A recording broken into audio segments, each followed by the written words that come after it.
जलावा चढ़ावे जइहो जलावा चढ़ावे जइहो शिवलावा गे पगली गौरा मैया के सैया से मंगी होई है पगलवा गे पगली गौरा मैया के सैया से मंगी होई है पगलवा गे पगली जलावा चढ़ावे जइहो जलावा चढ़ावे जइहो शिवलावा गे पगली गौरा मैया के सैया से मंगी होई है पगलवा गे पगली गौरा मैया के सैया से मंगी होई है पगलवा गे पगली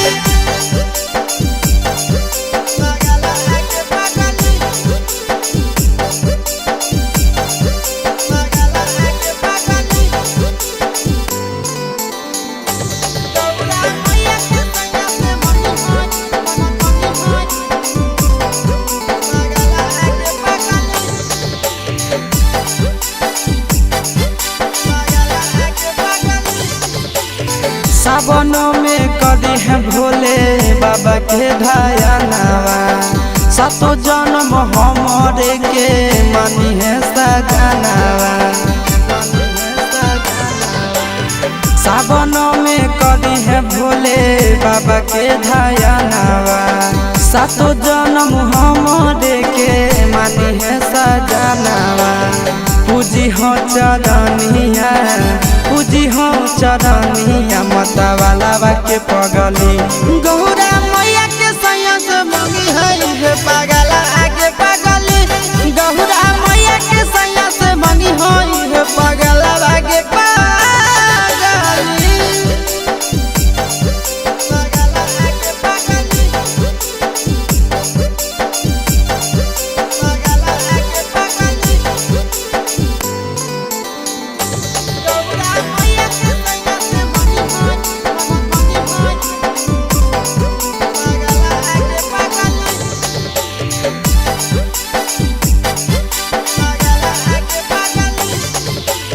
सावन के पहिला सोमारी भूखल रही हो